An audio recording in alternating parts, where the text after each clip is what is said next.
Hello. माल माल के माल? कैसन माल रे? ए माल। अरे बोल ना, केकरा से बात करे के हको? के बोला ही तू? माल रे छोड़ा, हमरा पहचाने ही मार के नाक मुंह फुला देबो। हमर बात ध्यान से सुन।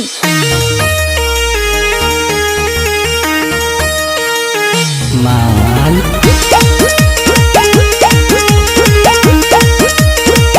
माल म्यूजिक बाय चंदन सिंह। फेरे कहाँ से फोन छोड़ा कैनी हरे? बोल कहाँ के नंबर लगैनी हरे? अरे क्या बोल रही बोले? फेरे कहाँ से फोन छोड़ा कैनी हरे? बोल कहाँ के नंबर लगैनी हरे? सच सच बता दे रे छोड़ा, पूछो ही सवाल। सच सच बता दे रे छोड़ा, पूछो ही सवाल। माल पगला है की रे? दिमाग खराब हो कौ?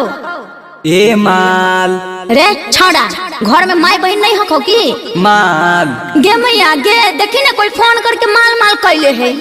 बेसर में बुझाई है। बोले बोले के हमर माल हो कौ कैसन हाल की? बोले बोले के हमर माल हो कौ कैसन हाल। अच्छा समझ गेले, उससे पूरा से सोनुआ बोल ही तू।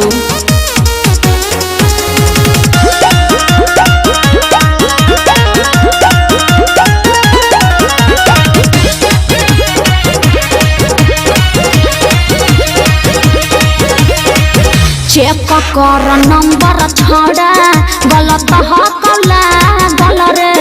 लागो हो कोई धोखा दिलकौ, हो गई हप्पा गल रे। अरे पागल नहीं है ये, तो लवर ही है।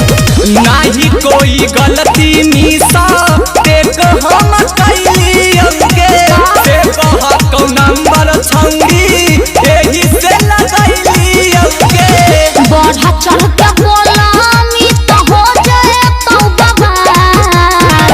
बढ़ा चढ़ के बोला तो हो जाए तो बवाल। माल अपना बहनिया के जाके बनी ना माल माल। ए माल ए छोड़ा, मारबो लोल पर चढ़ जावे पोल पर हैं। माल हे भगवानी, छोरा मरबो नहीं करे है। बोले बोले के हमर माल हो कौ कैसन हाल।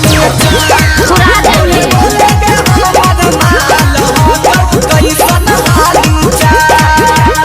अरे सही सही बता, कन्हैया बोला ही कि ललुआ बोला ही तू?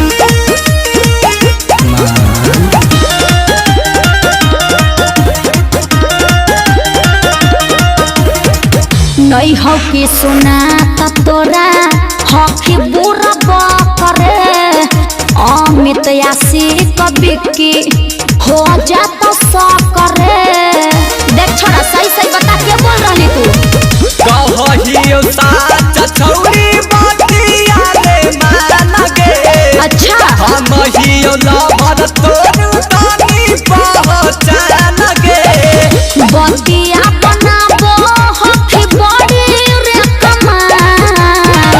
बतिया बनाबो हो कि बड़ी रे कमाल।